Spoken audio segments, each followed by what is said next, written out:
banana upside down. This is how I was raised to do it. It's easier. Makes a good handhold.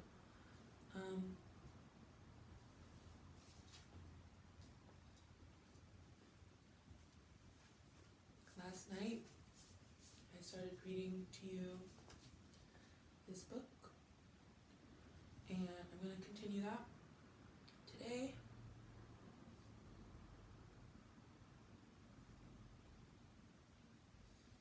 Now that my chores are done and I've meditated, talked to my mom,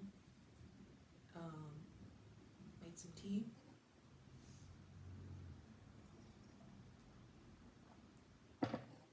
Started my period, started my bleed. Pimples are gone. We're doing good, no cramps, no bloating. Grateful for Free Bleed Thinks panties. There's a bunch of Free Bleed brands out there. I personally don't pay for period products. I steal all mine. I don't really care about your opinions on that. I'm definitely not telling you what to do. I'm just saying I can't tell you prices or anything because I haven't paid for period stuff in like a decade.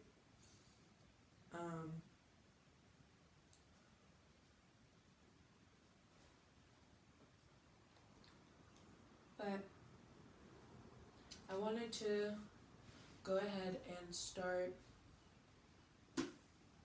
the second part of this because I read kind of quickly, or also just on my own time, and recording is something that is only fun when you want to do it. And yeah, my wants change often, like everybody else's. So, oh, and real quick about my tea because it's really good. It's this Chinese brand. I can't even pretend to tell you what it is because I can't read Chinese. I can't read Mandarin. And my stepdad got it for me. I have no idea where, or because he lives in Tennessee and I'm in Ohio. But yeah, he's amazing and I love him. And he got me this, and it's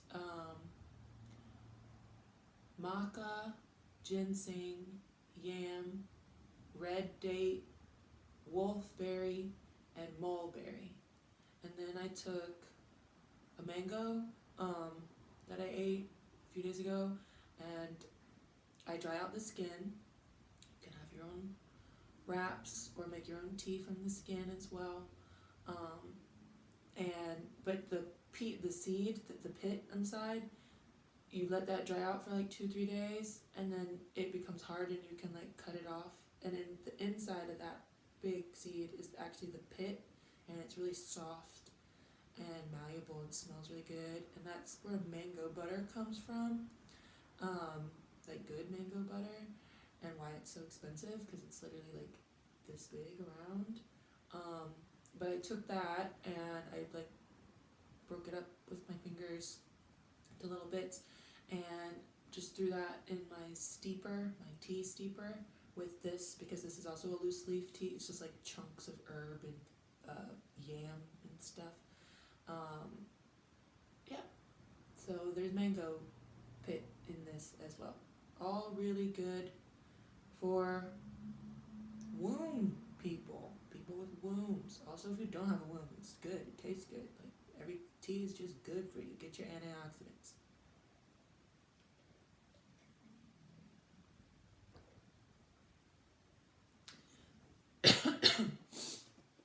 And we have last night's blunt. That's why I like blunts. Anyway, don't want to waste y'all's time, so thank you for sticking with me.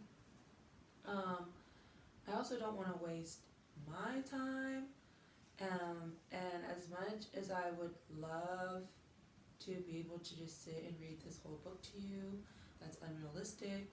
audiobooks exist for that reason.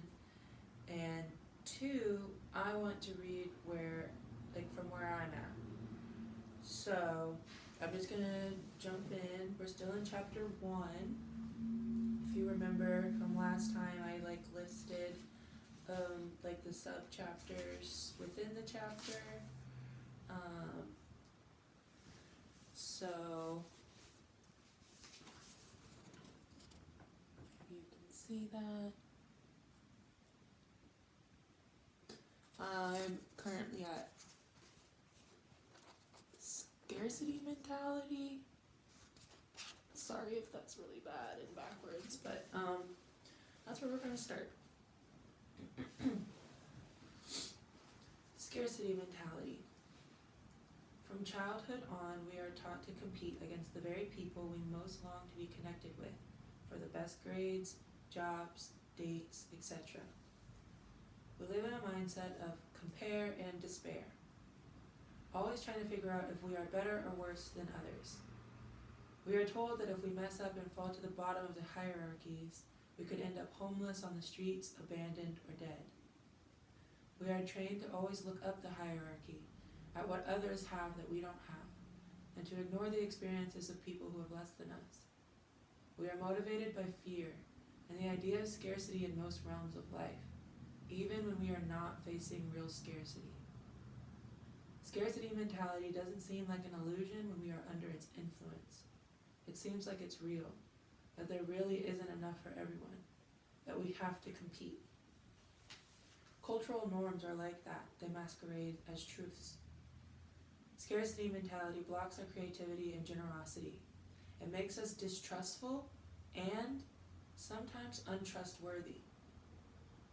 We feel like we never have enough time, love, money, or power. It tells us we will soon be too old to find a date, or that we need to level up our body, friends, job, house, or car. In reality, none of these things, getting more attention, property, or status, will make us happy. Psychological researchers who study happiness talk about the difference between being driven by intrinsic or extrinsic motives. When you are motivated by what's intrinsic, you are doing things because you value them. When you are motivated by what is extrinsic, it is about getting something from the outside: money, good grades, followers, promotions, or validation. Researchers have found that people who achieve their extrinsic or material, i.e. financial or acquisitive goals, are not measurably happier. However, people who achieve their intrinsic goals, like being a more attentive friend, a compassionate partner, or dancing or making art for pleasure, do become significantly happier. Studies show that the more extrinsically motivated you are, the more depressed and anxious we become. Our relationships get shorter and their quality declines. All of these are cited too, all of the studies are cited in the back, all of them.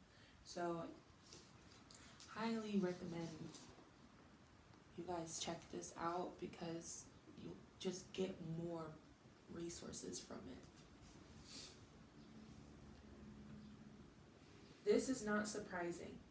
If I am judging people mostly by status or wealth, it is unlikely that I will form warm, trusting connections based on mutual support. The idea that rich people are happier is fed to us constantly, alongside the myth that anyone can become rich if they work hard. In the US, 35% of people believe that they will one day be among the top 1% of income earners, and 78% of Americans think they can get rich if they work hard enough, even though it is clear and becoming clearer that wealth is increasingly concentrated. The rich are getting richer and everyone else is getting poorer. A 2022 study found that 44% of US adults believe they have the available tools to become billionaires. A 2023 study found that 69% of Gen Zers and 54% of millennials who don't currently consider themselves wealthy believe they will become wealthy someday. Laboring under these misperceptions, we exploit each other, ourselves, the environment, toil at jobs we hate, or spend time trying to get famous on social media. We learn to compete rather than to connect or collaborate. Racial capitalism encourages us to identify with the elite to the point of voting for elite interests and against our own because we mistakenly believe we will someday become them. We won't. And fighting against the 1% is essential for all of our survival. Research shows that consuming commercial media by watching television and spending time online makes us more materialistic. People who spend a lot of time thinking about what they want to buy have proven to have reduced empathy and generosity and end up seeing others as objects.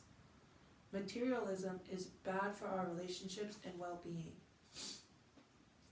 Researchers have found that the number of close friends you have is a better predictor of well-being than income, conventional attractiveness, intelligence, or education.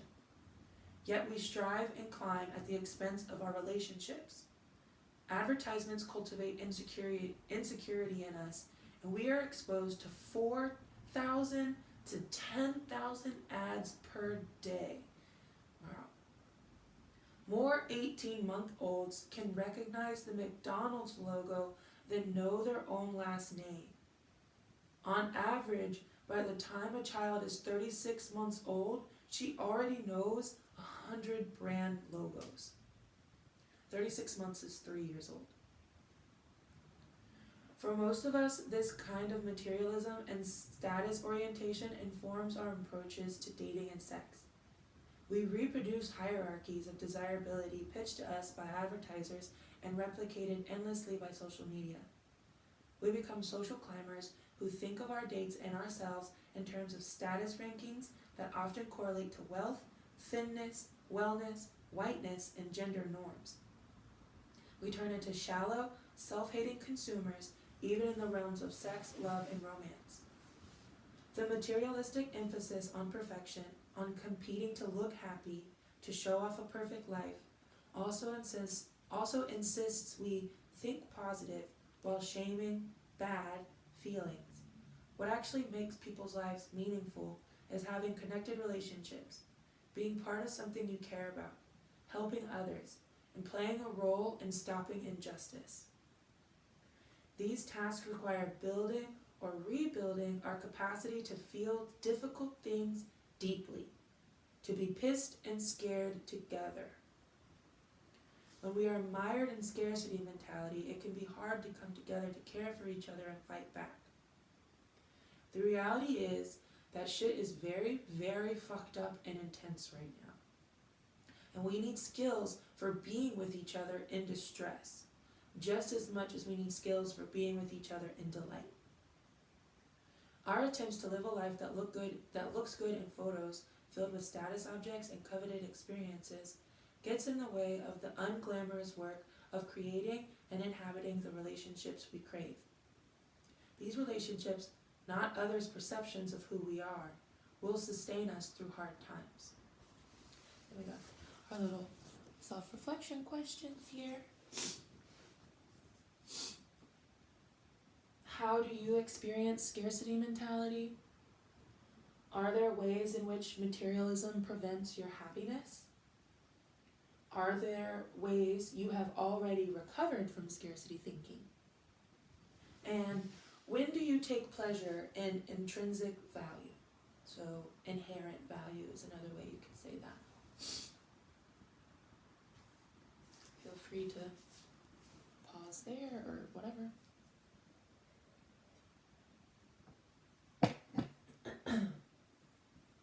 Disposability culture.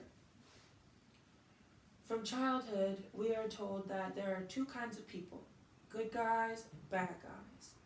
It sets us up for living a life of fearing being labeled bad and striving to be considered good. We are taught early on to hide parts of ourselves in order to be good. Many of these lessons are nonverbal communications modeled by our caregivers that indicate the boundaries of acceptability. As children, we are immensely vulnerable, and it is a matter of survival to notice what will garner approval, connection, and safety. We also learn from media representation peers, and from experiences of humiliation, our own or others, for stepping out of line. For example, we might learn to be a good girl by tamping down anger or by professing interest in girly things. Or we internalize taboos of all sizes. Chew with your mouth closed. Don't show your body in public. Don't cry. Don't yell. Give your auntie a hug. Smile for the camera. These lessons become ingrained early on and pursue us into adulthood. Disposability culture, also known as cancel culture, instills in each of us the fear that if we do one thing wrong, we will be cast out. If I say the wrong thing, will I lose my friends? If people knew what I was really like, would I be rejected? We fear giving and receiving feedback. We become defensive. We do not know how to hear each other. We learn to look for ways to criticize others that emphasize the ways we are superior. We understand, often unconsciously, that by exposing others' flaws, we can win regard and protect our social status. Yet the result is backbiting, social media dragging, and piling on or blowing up. This can hurt people and it tears apart groups. In an ideal situation, we would be able to give and receive critical feedback so that we could grow from mistakes and our relationships could improve.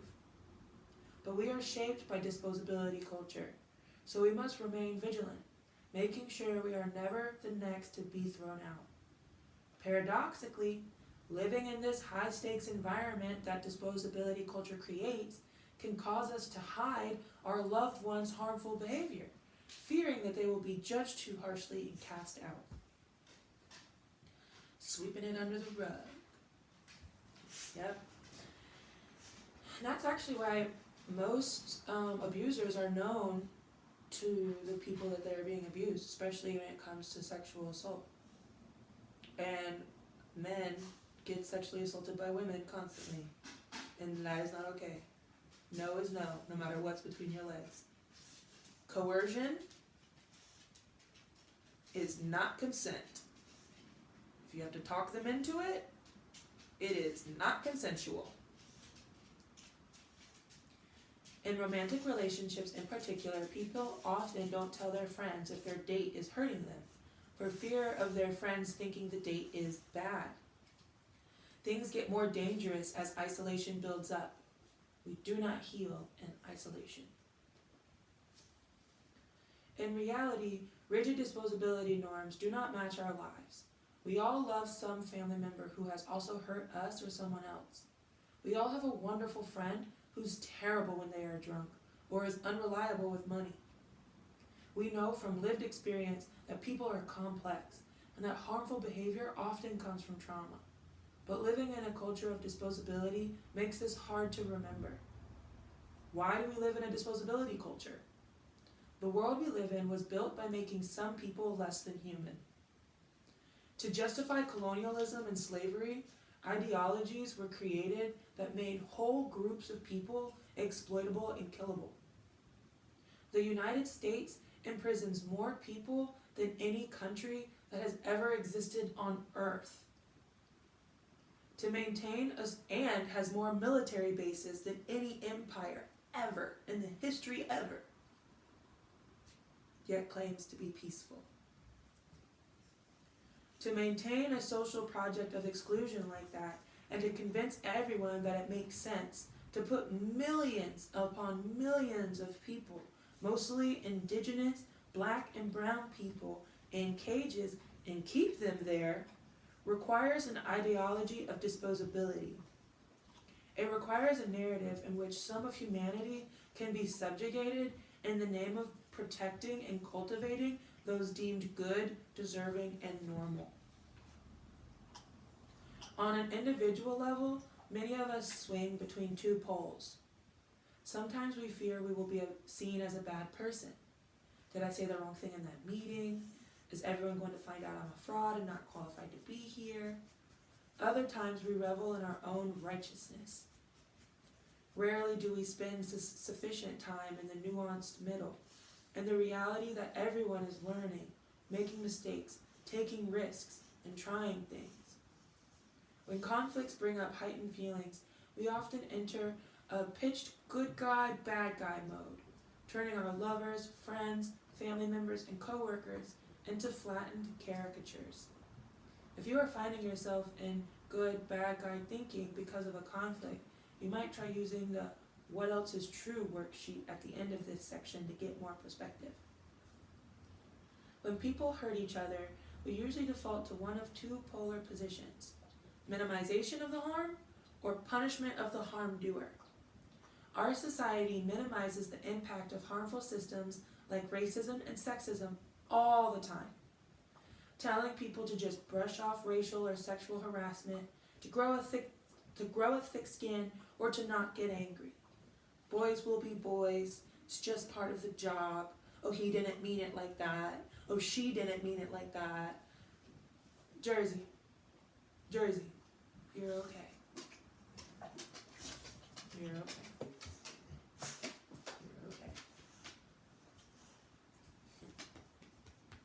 You're okay.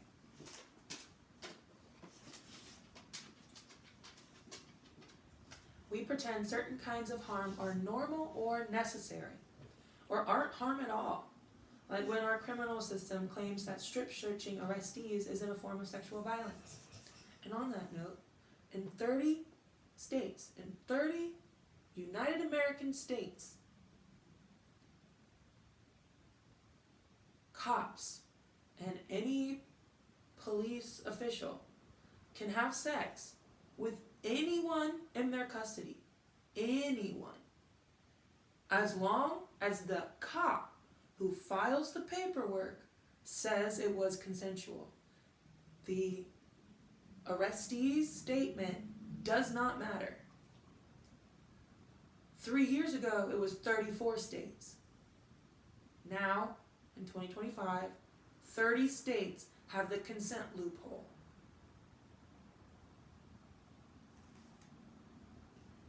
Why is it even there? That's whatever. On the other hand, some people face enormous punishment: arrest, deportation, imprisonment, losing their kids, jobs, and housing for breaking a rule, or simply being accused of doing so. That's happening right now. We have a whole U.S. citizen who's deported, and no one is going to fix that. And by legal definition, the U.S. is responsible for all wrongful deportations from its country. Responsible for bringing that back, but suddenly we can't do that. To me, it sounds like a death camp. To me, it sounds like he's already dead. Which I hope he's not, because that is so crappy. The pendulum below represents these extremes of punishment and minimization of harm.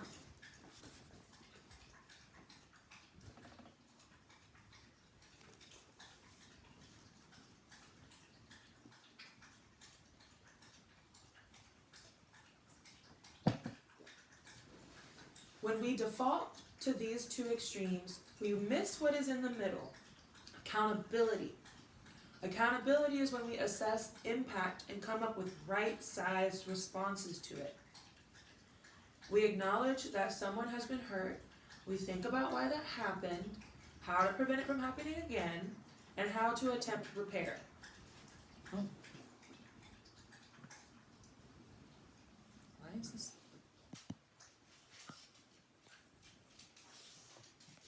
Here you go. Sorry, y'all.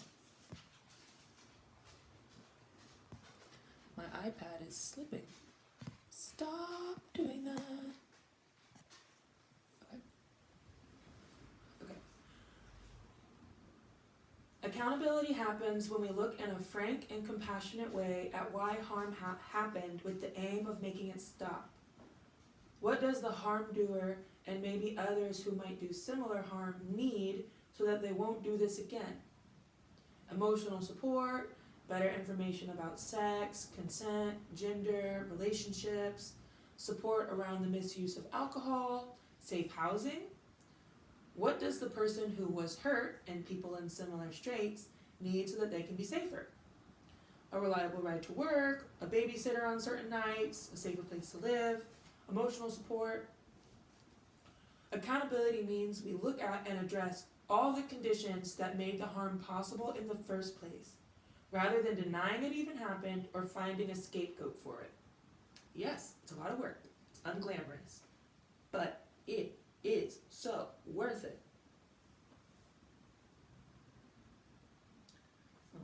Please pause. Yeah, my bad. Well, not even, it's not my bad. My friend just needed to, tell me something that happened to them that was crappy, and they were feeling really down about how their next moves were, because people were being unreliable on a project that was, long story short, had to support the homie, and just be like, hey man, I hate that, that's really crappy that happened, and, at the end of the day, not your fault, and now you know who can rely on, and, who has to who can't take the weight, you know what I'm saying? Anyway, we got to the end of disposability culture, and there are some reflective questions here. Can you think of a time when you feared you would be thrown out of the group if you were seen as the bad guy? Have you ever experienced hurt or harm and other people have minimized it? Have you participated in stigmatizing and excluding someone? How does being afraid of being canceled impact your behavior? Can you think of a time when a conflict taught people how to treat each other better and led to stronger bonds? What is scary about committing not to throw people away? How do you think people should sort out what a right-sized response is to hurt or harm? I really like those last two questions. Been really spending a lot of time meditating in them. And this is because now we're caught up to where I am. That is when I was like, I think I'm gonna also add this to the Living Word series, because external processing is helpful for me, but also something about this Living Word series feels like I said, is part of some kind of performance art or some kind of, I don't know, it's part of my art practice for sure, and I'm developing it, and we're in the developing stage, and we're learning the words for it, and I'll be able to probably conceptualize it later. I don't know.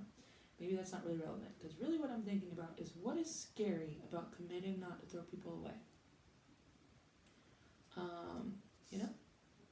But I did want to share this last part before, I guess just letting y'all go and moving on to the next book whenever I do come back on here. This one is the section, What Else is True? Getting perspectives when we're grabbed by cultural scripts and autopilot reactions. So this is a very self-helpy section, and I just wanted to share it with y'all as a resource and a future tool, hopefully. Okay. What else is true? Getting perspective when we're grabbed by cultural scripts and autopilot reactions. Sometimes, when we get stuck in distorted binary thoughts and feelings, spiraling about how we are terrible or someone else is terrible, or that if something specific does or does not happen, it's the end of the world or the best thing to ever happen, we need to get some perspective. A very simple tool is asking ourselves, what else is true? This question can help us find out how our thinking might have gotten narrowed by our own strong reactions. For example, if I am feeling jealous of a partner, and I am hyper-focused on the attractive qualities of their new date and my insecurities about our relationship, I can ask, what else is true? I can make a list of signs that our relationship is going well. I can also make a list of reasons that I have chosen non-monogamy. He's talking about himself here, obviously. I could make a list of other uncomfortable situations I have survived. I could also make a list of reasons I think my partner is not leaving me just because they are connecting with another lover. The what else is true worksheet that follows is useful when you are having strong reactions to sex, romance, and dating experiences, but it is also great for problems at work, with family, and creative collaborations, in activist groups, and with friends. You can fill it out alone or ask a friend to collaborate with you if you think they might help you see things you can't in your current state. The point of this is not to gaslight yourself out of your feelings, or to solve them, or to be good or be okay. It's just to help us to stop feeding into the it's all bad, I'm not okay, right? To really open up to our own complexity, to really see our own nuance and have space for all of our desires and our own contradictions, right? So, you guys want to mimic the circle, that's what he's talking about. So, here would be your situation. Here is what else is true. So, I'm going to read a few examples of how he applied it, but it's the same visual. So, the thing I am feeling strongly, that goes in the small circle. In the rest of the circle, the larger part, write about what else is true about this person or group. List positive qualities, benefits, or any other experiences that show a fuller picture. So, the example. Cindy is excluding me from the project and I hate her. That's what we're feeling. Or, the network leaves out trans people and the network is a fucked up group. Now, the bigger picture. Cindy was a supportive collaborator during the project last year, and I saw how thoughtful she was and I learned from her. Or, the network stood up for active drug users when other organizations wanted to exclude them. The network tries hard to live its mission in how it treats employees with kids.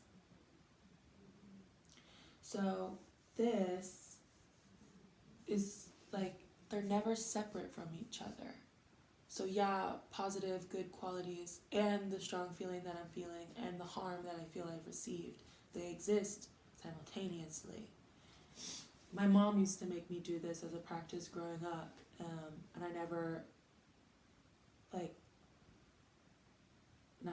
am consistently grateful at how many ways I can adapt and use this skill she taught me, or this discipline tactic that she used whenever I would come home from or when she would come home from work when we were homeschooled, or whenever I would come home from a sports thing or a friend sleepover or a church thing. I would get I have a lot of feelings, so I would see something outside or something and it would hurt me, or I'd be really upset, or my dad wouldn't call when he said he would, or just something, right? And I would be upset and I would complain, and my mom, she would listen, but then there would come a point when she would no, I need you to say 3 positive things about that situation, about that person, or about that place. And at first I would be so upset. I'd be you don't care, you're always just trying to be a good Christian. And yeah, I did have to detox out of that too. Gaslighting myself into it's gonna be okay, I have to think positive. But it was just really helpful for keeping your mind flexible so that it's capable of actual critical thought and objective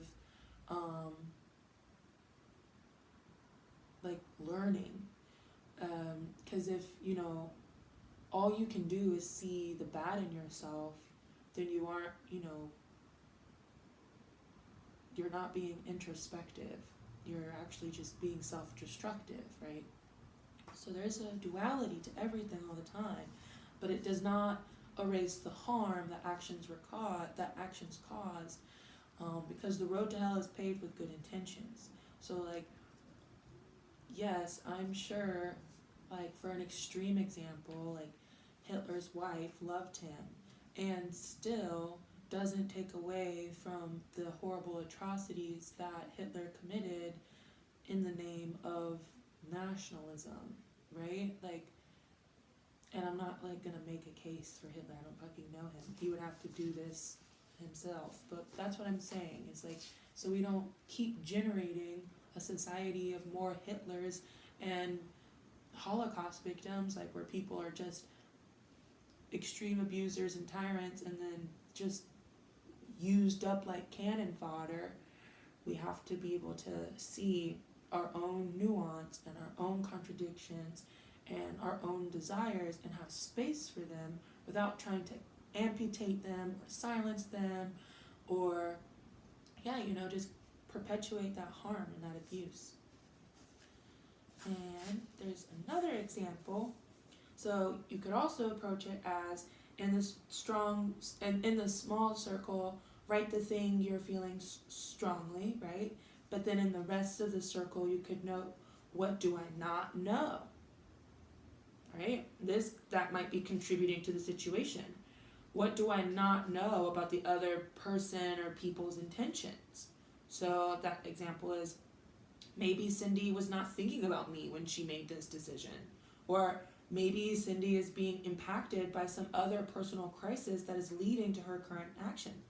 Or maybe some people in the network also disagree with leaving out trans people.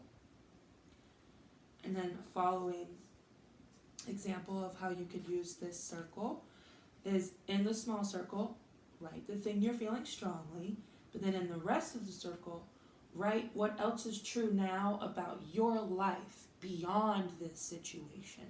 And I think that's really helpful for cases of like extreme harm, like domestic violence or an abusive parent, or a natural disaster or some kind of displacement, right? Like things that can feel like there's no other word for them other than extreme, or no other feeling other than like, wow, I did not deserve to be, assaulted, right? So, write what else is true now about your life beyond this situation. What else do you have going on? What else do you have as supports? Who stands up for you? Who likes you? An example, I have connected meaningful collaborations with Lupe and Timothy. I feel loved and seen by my best friend. Or I am excited about the books I'm reading right now. I got to feel the sun on my skin today. I have friends who agree with me that trans inclusion should never be compromised. I have years of work ahead of me and behind me that help me see this is just one small moment. You can also fill in the chart below if the circles don't excite you. On one side of the chart, what is my responsibility? What can I control or contribute to? The other side, what is beyond my responsibility and control? Some people might like to rip off the right side of the sheet and throw it away, or symbolically give up trying to control it. And that is like one ritual you could do. You could set it on fire even, something you're releasing. So you can also write down some notes about these questions. Are there any sore spots from my history this situation might be rubbing against? Is this reminding you of something sometime before or triggering you? Are there any ways I am in a familiar role in this situation? What feels familiar? That is key. Takes two to tango. How can I be kind to myself about those sore spots or that history during this period of activation or trigger? Check all those that apply and write down your own suggestions.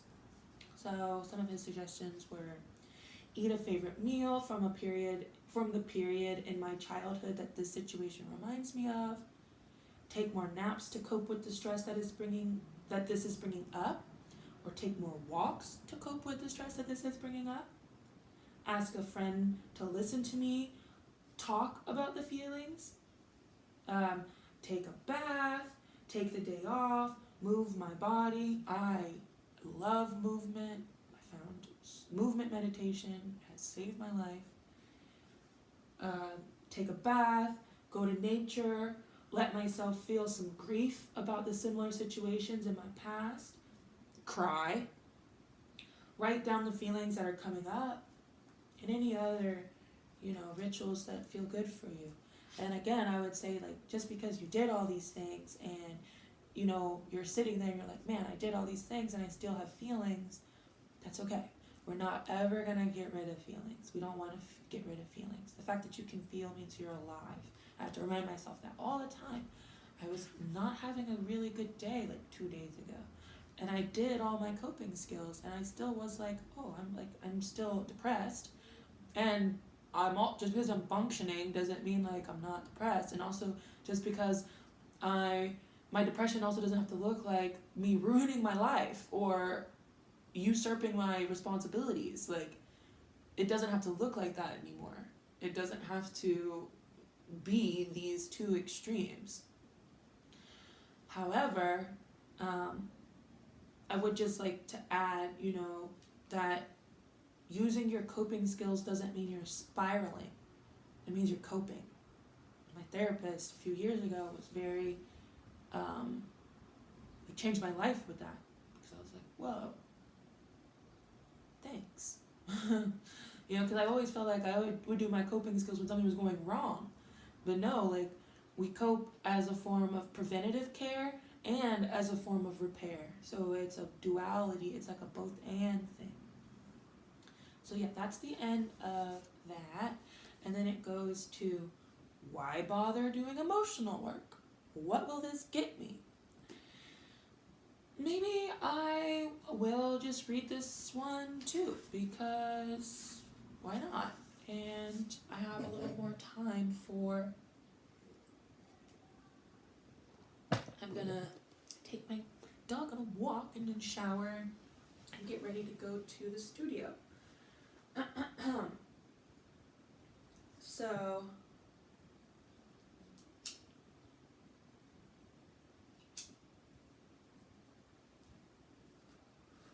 why bother doing emotional work? What will this get me?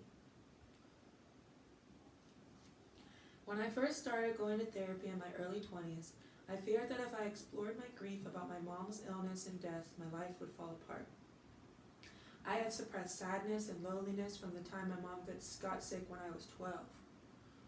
Suppressing these feelings helped me get by while wrestling with school, maneuvering through adolescent social dynamics, taking care of my mom, and then experiencing the shock of her death and moving in with foster parents. But not feeling those emotions had a high cost. Because I had suppressed those memories, I often had a hard time with my memory in general.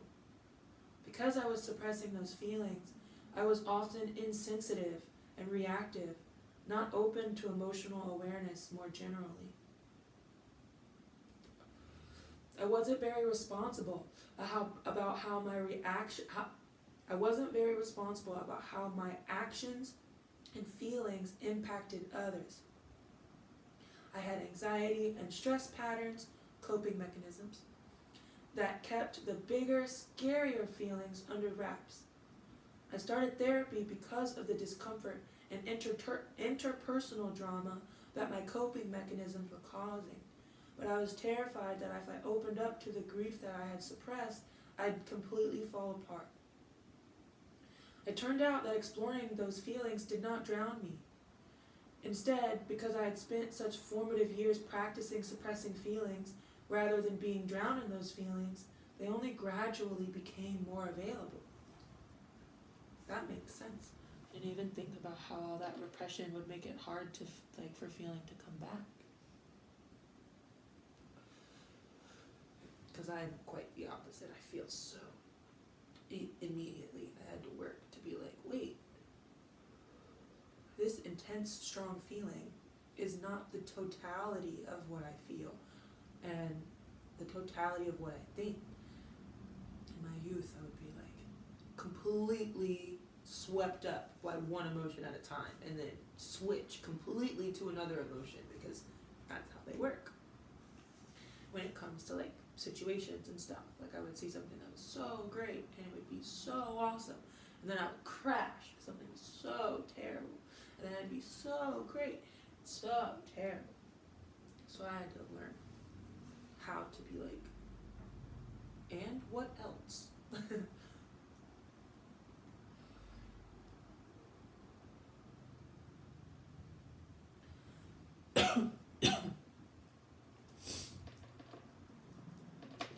now, so I can just read to y'all.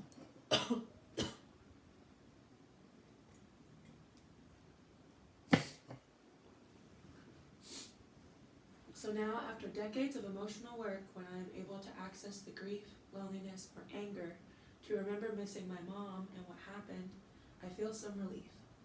But I still often find these feelings fleeting and hard to sustain. I share this not because everyone will experience it, but because I wish I had known, when I was so afraid to crack the door on those feelings, that there was little danger of the feelings flooding in and destroying my life and ability to cope. Instead, access to these feelings gives me more access to myself, to connection with others, and to living out my intentions. I am no longer forced to inhabit a tight box of coping that I had to invent as a terrified kid. We live in a set of systems that want to redirect our desires and deploy them to keep the structures of domination going. We are supposed to limit our marvelous capacities for connection and care to the confines of the romance myth. We are not supposed to find each other, to build deep relationships that transform us, to destroy racial capitalism, and to collectively restore and create liberated ways of being together. The ideas in this book are about changing our relationships to ourselves and to each other, so that we can access new kinds of passion, rage, pleasure, and power. When we loosen our conditioning's hold and choose ways of being together that align with our beliefs, we might get to experience getting out of toxic relationships and dynamics, feeling more alive, curious, and creative, thawing out of immobilizing despair and hopelessness, increasing our ability to take risks towards what we want and to tolerate uncertainty, creating strong friendships and friendship networks where we feel understood, witnessed, and supported by many people, and where we have lots of people's backs. Enjoying the highs and pleasures of sex, dating, and romance without wrecking our lives about them. Increasing our ability to trust ourselves and others, to have and feel more safety and security. Avoiding burnout or recovering from it, so that we know how to collaborate with others in ways that are energizing rather than depleting. Being able to experience grief, sadness, and anger rather than checking out to avoid those feelings or suffering from trying to stifle them. Being able to say no to what we don't want, to make boundaries with people, institutions, and activities in alignment with our values and purpose. Being able to learn new things, experiment, make mistakes, hear feedback from others, and try again. Feeling that we belong on Earth and embracing our role in defending the planet and fighting for our own and others' survival.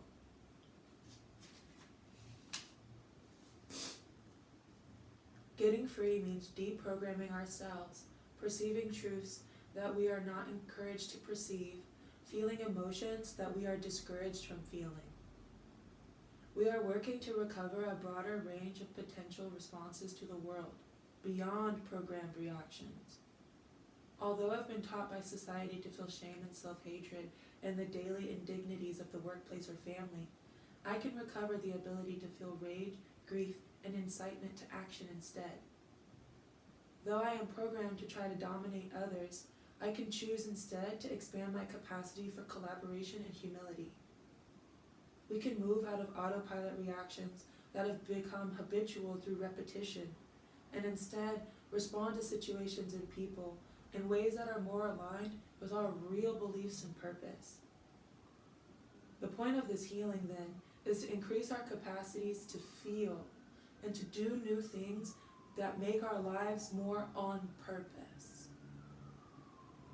This is different from having a goal of becoming happy. happiness has a relatively limited scripted meaning in mainstream capitalist culture and in the popular self-help literature.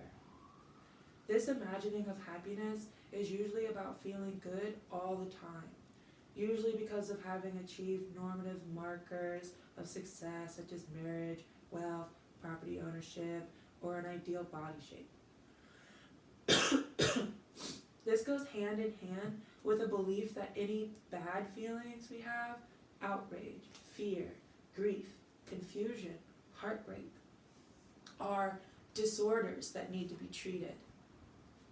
This fantasy of a flat, placated happiness achieved by being rich, skinny, and married is the lifeblood of a consumer culture, and it is totally different from the enlivened, responsive, connective capacity that we actually crave.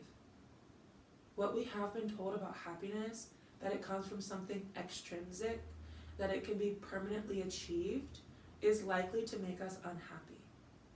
No matter how much money or power people get, they always want more. When people finally get that sought after status object, they often find it surprisingly disappointing. Rather than seeking happiness, this book is about trying to wake up to reality, to break free from illusions and conditioned habits. This means we need to let ourselves feel all the fear and grief that living in a world shaped by exploitation, warfare, and ecological devastation generates. It means we must learn to connect with people in ways independent of the romance and myth, to see each other more clearly by dispelling the ideas about disposability and scarcity that we have inherited. When we decide to live with each other and ourselves in a way that is based on reality, we can respond to a world in crisis in ways that match our values. And that is the end of that section. The next section is, can people really change? And yeah, of course they can. Spoiler alert.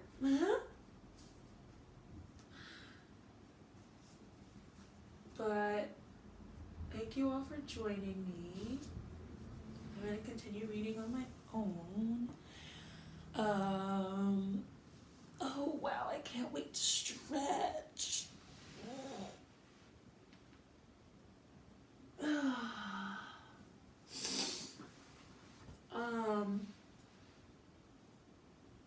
Yeah.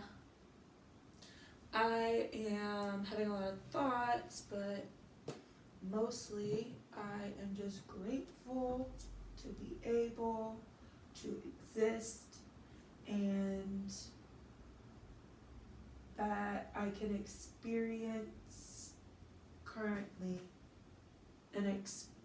like I can feel a measurable difference between how I used to be able to handle or not handle emotions and other people's, and versus now, and how I have an expanded capacity. I'm thinking about all the friends I've lost in explosive and permanent ways. So like friend groups just like blowing up, and then also like death, murder, and suicide, and overdose.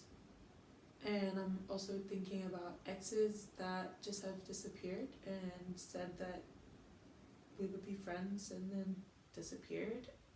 Thinking about lovers all over the world. I'm thinking about and how the love is different in each one, and if I'm capable of that. You know, it's interesting to see how much doubt I have in the capability of others, and how that is a strange, protective, victimizing pride.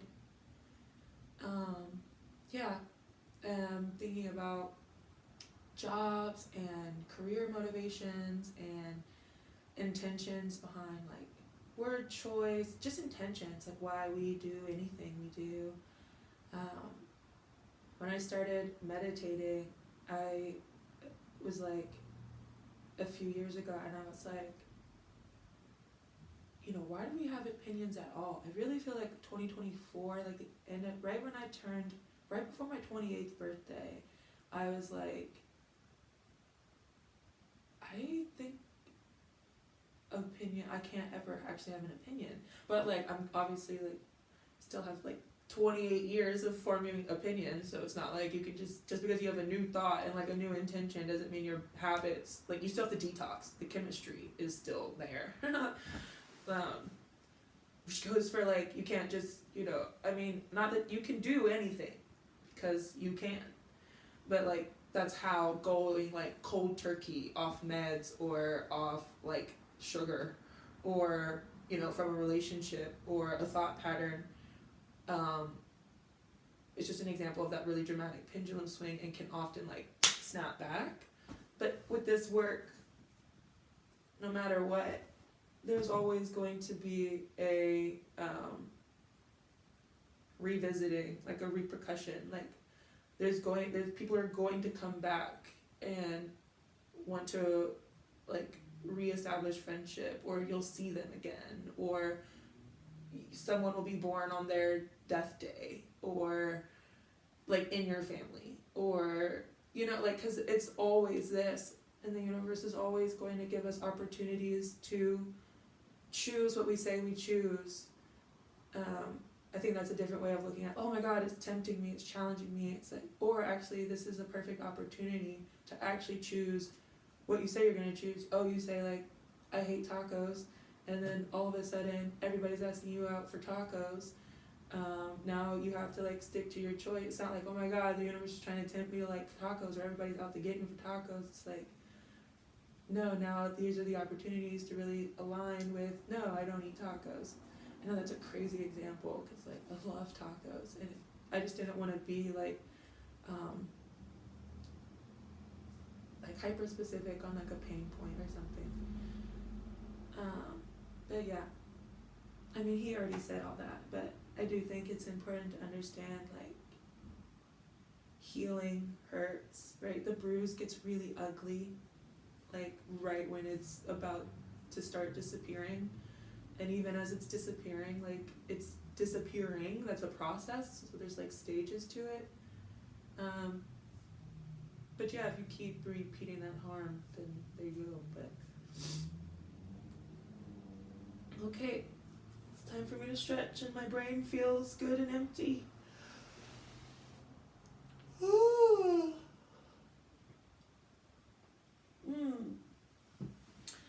About to go watch my Kate Amber yoga on YouTube. Shout out Kate Amber Yoga. There's quite a few Pilates and yoga baddies I really like on here. I love YouTube for that. Love you for you. Mwah, mwah, mwah, mwah.